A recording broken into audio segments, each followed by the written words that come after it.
Mark, thanks for your time this morning. The transfer window is finally shut. You can see the relief on your face when I say that.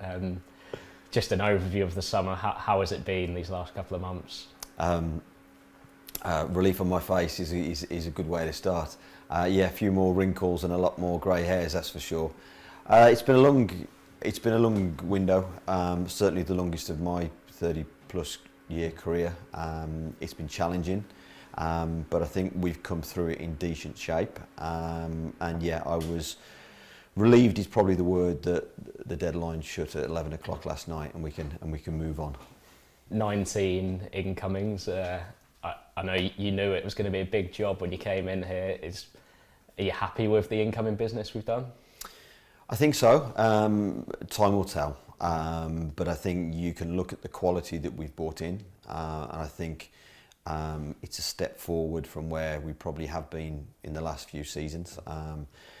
Not just in, I think technical ability, but in type and character. I think that's something that Paul and I and the coaching staff have talked a lot about over the summer, is we need players here who want to be here at this football club and want to contribute to this football club.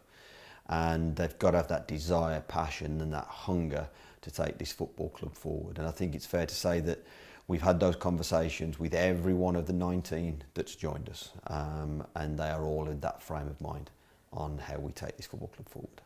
You mentioned the quality. A lot of players who were playing in the Championship last year or have previously played in the Championship. It's about building for the future, isn't it?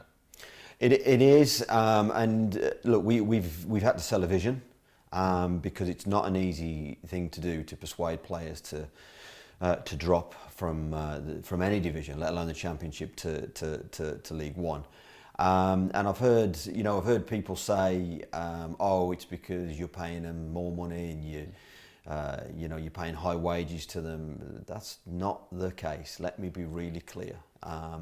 A number of these players have taken salary drops to come to this football club and to be part of a long-term vision and a long-term strategy on how we take it forward. And again, that's key because it shows they are committed to the cause.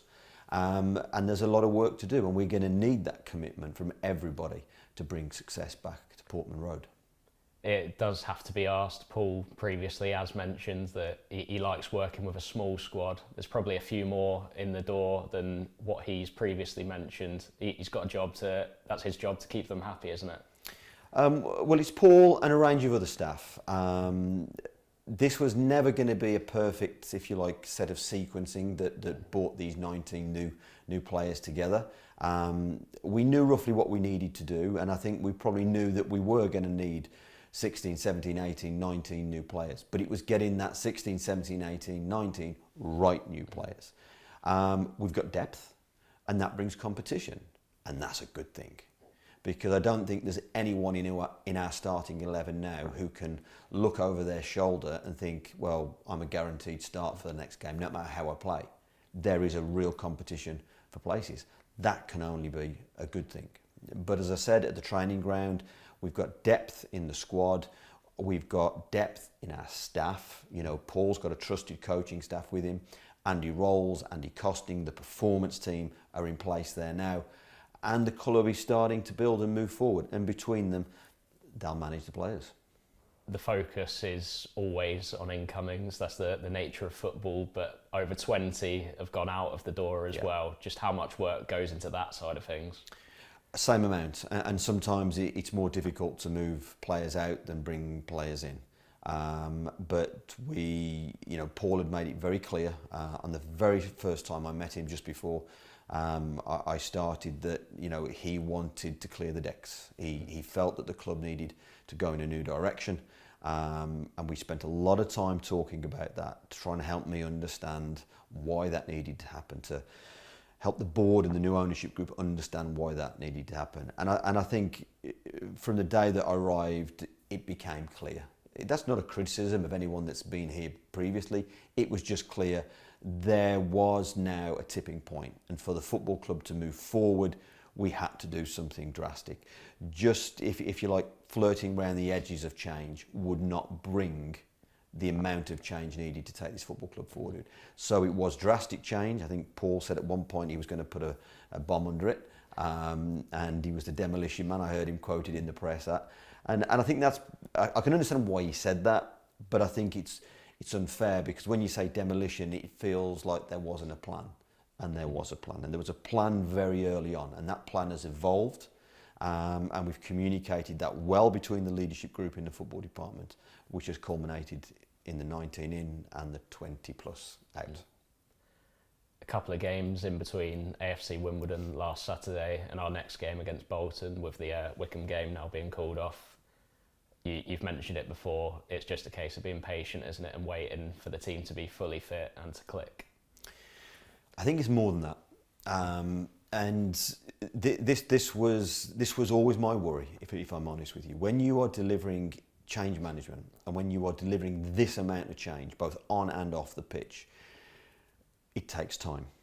And I have to be honest, when we went 1-0 down at home to Morecambe, I thought, I knew it, and it was the bit that I dreaded, and that was the fear that we would have those challenges in the early days. And the supporters here have been fantastic. Those who have met in the street or in cafes or have written to me, so many have said the same thing. Mark, Rome isn't built in a day. I think I said in my programme notes at the weekend, this is like turning an oil tanker. And this is a big oil tanker. This is a big football club that needs to be turned and set in the right direction. And I can't do that on my own. My staff, my team, the players, the fans, the board, the owners can't do that on their own. We can only do it all together. We all have to be in absolute harmony on how we're going to take this football club forward and how we're going to progress. But the key ingredient to that is time and patience. And that's a thing that this industry normally doesn't give well. But if you look at the clubs, I think, that are well run, they have patience, they have time. And the reason they have those two ingredients is because they have a plan. We have a plan. Just finally, you are at the forefront of the recruitment drive over the summer, but I know you've said in your programme notes, and I know you'd like to take the opportunity just to thank everyone at the club that has been working so hard over the summer. Absolutely. Look, one of the challenges we faced when we came in, and we still face, is we don't have a recruitment department. And you know, the fans have said some really kind words to me about myself over the period I've been here. That's really nice and really kind, but it's not about me. And I have to reiterate this. I manage people. I manage the people that run the business. And there are so many people, from Paul and his staff, to Andy Rolls and his staff, to Luke Ware and his team, to the analysts, to our friends and colleagues in the industry, because what we've had to do in this window is we've had to rely on a lot of our historic relationships, our contacts, to bring these type of players in. And we've needed help at times, from key people in the industry to persuade people to trust us, to trust in the vision and the plan we've put in place. So to everyone at the football club, it's a huge thank you. The owners have been fantastic. The investors have been superb. Mike O'Leary has been wonderful. He's been the calming hand on my shoulder just to keep going, keep stepping forward. And again, ultimately the fans have been fantastic. You know, just look at the size of this place. I still get the hairs on the back of my neck. That moment when we walked out for the first game, I will never forget. And results haven't been what we would have hoped for in the first few games, but performances are improving.